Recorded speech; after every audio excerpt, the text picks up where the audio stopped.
Hello મિત્રો, આજના વિડીયોમાં તમારા સૌનું સ્વાગત છે। આજે આપણે બનાવવા જઈ રહ્યા છીએ એક એવી વાનગી જે દરેક ગુજરાતી રસોઈની શોભા છે, બટેકાનું રસ્સાવાળું શાક। આ શાક એટલું લાજવાબ છે કે દરેક કોળિયામાં તેનો સ્વાદ તમારી જીભ ઉપર ઉતરશે। તો મારી સાથે જોડાઈ જાઓ અને શીખો આ મજેદાર શાક કેવી રીતે બનાવવું। તો તેની માટે એક કડાઈમાં 3 મોટા ચમચા જેટલું તેલ ગરમ કરી અને રાઈ જીરાનો વઘાર કરવાનો છે। તેની સાથે જ આપણે એક બાદિયાનો ફૂલ અને તજનો નાનો ટુકડો તેમજ હિંગ નાખી દેવાની છે। તો વઘાર સરસ રીતે થઈ ગયું।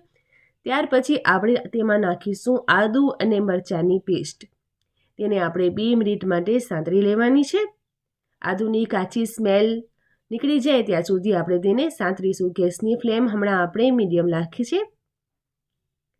તો આદું સરસ રીતે સંતળાઈ જાય એટલે આપણે તેમાં ટમેટાની પેસ્ટ નાખી દઈશું। અહીં મેં 2 મોટા દેશી ટમેટા લીધા છે અને તેની પેસ્ટ બનાવી લીધી છે।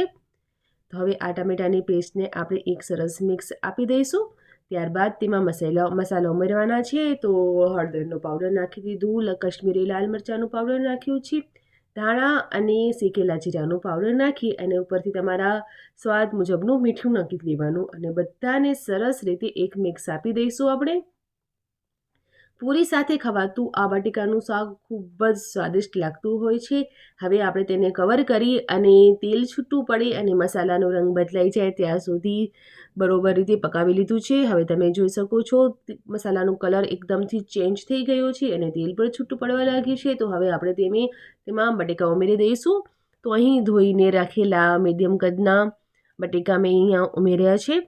3 મોટા બટેકા લીધા હતા અને મીડિયમ સાઇઝમાં તેને મેં કાપી લીધા। હવે સરસ રીતે મિક્સ કર્યા બાદ આપણે તેમાં થોડું ગરમ પાણી ઉમેરવાનું છે। ગરમ પાણી ઉમેરવાથી શાકનો સ્વાદ પણ સરસ આવે છે અને ખૂબ જ જલ્દીથી જે બટેકા છે એ સોફ્ટ પણ થઈ જાય છે। તો ગરમ પાણી જ ઉમેરવાનું અને એક મિક્સ આપીને હવે તેને ઢાંકીને બટેકા સોફ્ટ થઈ જાય ત્યાં સુધી પકવા દઈશું। 7 થી 8 મિનિટ પછી તમે જોશો તો બટેકા જે છે એ ખૂબ સરસ રીતે સોફ્ટ થઈ ગયા હશે। જો તમે બાફેલા બટેકાનું શાક બનાવતા હો તો એક વખત આ રીતે કાચા બટેકાનું રસ્સાવાળું શાક બનાવીને જોશો તો ખૂબ જ અલગ ટેસ્ટ આવશે તમને। હવે તેમાં મેં સિંગદાણાનો ભૂકો ઉમેર્યો છે।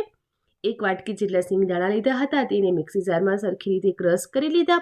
હવે તેને આપણે આ શાકમાં નાખ્યા। હવે સિંગદાણા ઉમેરવાથી તમે જોશો કે જે રસ છે એ વધારે ઘટ્ટ થઈ ગયું છે। તો હવે ફરીથી તેમાં થોડુંક જ ગરમ પાણી ઉમેરીશું અને ફરીથી ઢાંકી અને 3 થી 4 મિનિટ માટે થવા દઈશું।